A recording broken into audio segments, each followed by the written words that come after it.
This is Scott the Fix-It Guy. Our goal with our videos is to empower you to be able to do the repairs on your own and save a whole lot of money and also get that great feeling of having fixed it by yourself.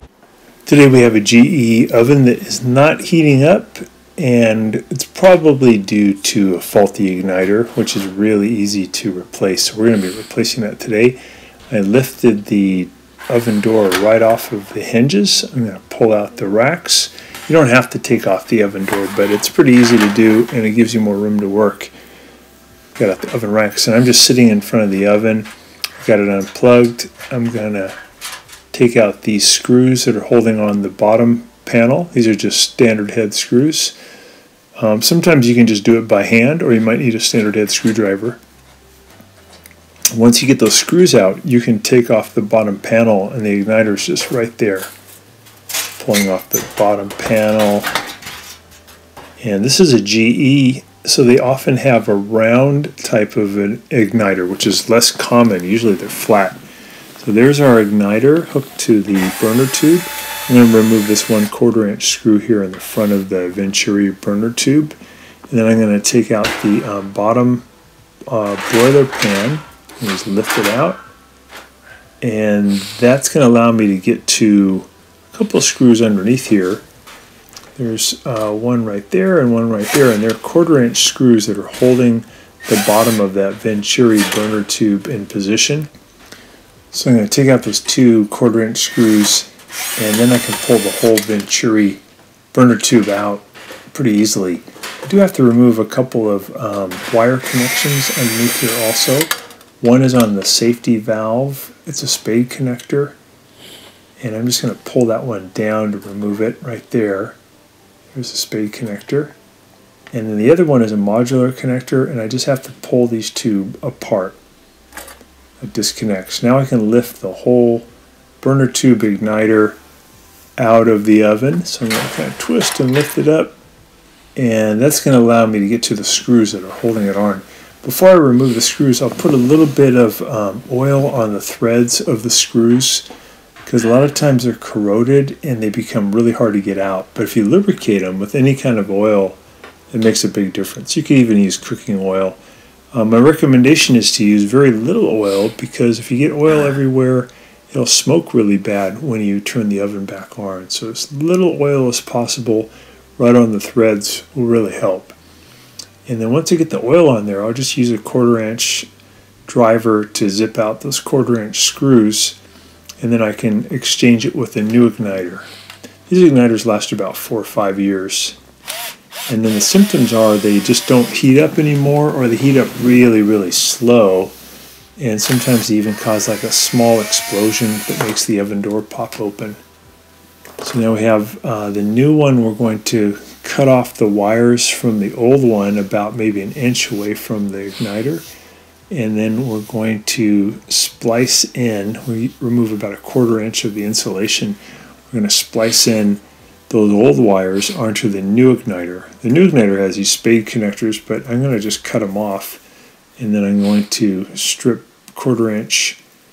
And you don't need to be concerned about which igniter wire goes to which wire from the oven. It can be either one, no polarity problem. So I'm going to use my ceramic wire nuts. They're designed to take a lot of heat, and the igniter kit usually comes with a couple of new ones. So we're going to put those on and twist them to the right as tight as we can get them. And that's going to cause a really good electrical connection. We'll do the same on the other side.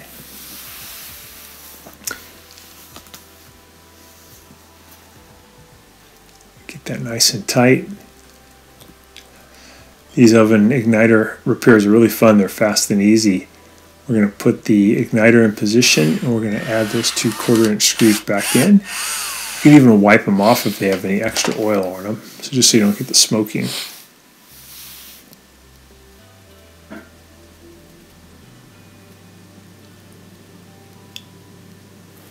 So I got the screw in position. I'll tighten that down, and I'm all set to put the burner tube back into the oven. So I'm going to feed the wires into that hole first. That's going to bring them down into that compartment below where the broiler pan used to go. So I'm going to feed those down in first, and then I'll feed the end of the burner tube down in there. And I want to get it right over the brass part of the safety valve.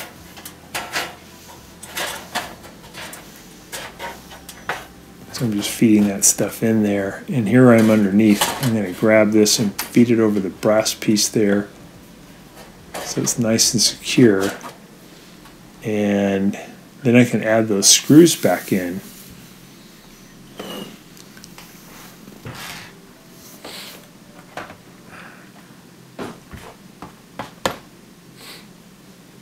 So I'll put those 2 1/4-inch screws back in underneath here, and they're used to hold that part of the burner tube in place. There's 2 of them.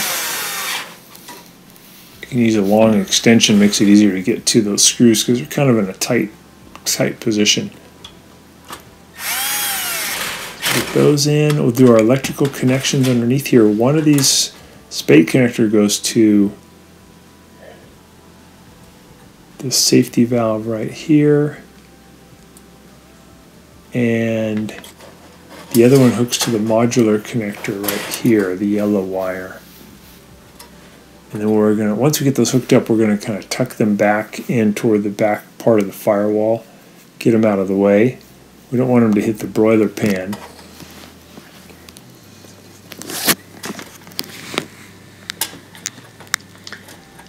So now we're just kind of tucking the wires away, and then we'll put the broiler pan back in, and we'll put the pieces back together to give it a test. So putting that 1 1/4-inch screw in at the front of the burner tube to hold it in position, and I can now plug it back in, give it a test. So I'll just set it for bake, and it should fire up pretty quick. It usually takes about 30 seconds or less for ignition after you get a new glow igniter. The old ones can take hours before they ever ignite, if they do ignite, when they get worn out. So that one's starting to glow right away. That's really good. And then once it gets hot enough, it'll let the gas flow in.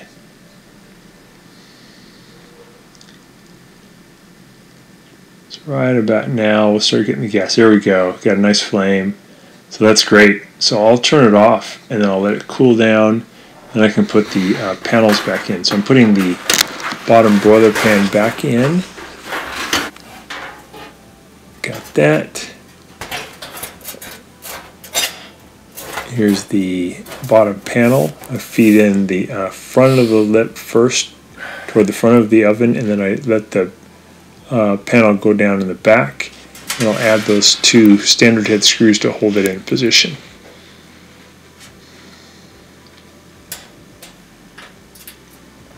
This part's a little tricky sometimes. You have to wiggle them in to get them started.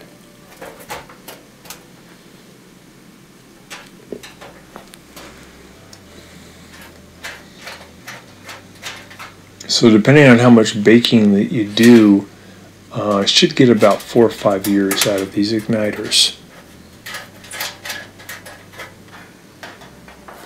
Put the racks back in, so the curved side points up and goes in first.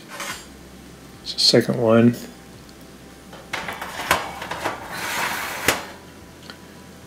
There we go. And then we're going to put the door back on. We put it back on at about 33-degree angle. Feed it all the way down, and then should close nice and even. We'll give it a test again to make sure it's getting the right amount of heat. So that's it. So I hope that'll get yours going too. Thanks so much for watching, and good luck with yours. Thanks so much for watching our video. We really appreciate your support.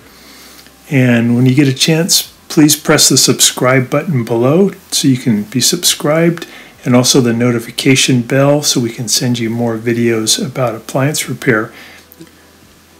Please also give us a thumbs up if you enjoyed the video.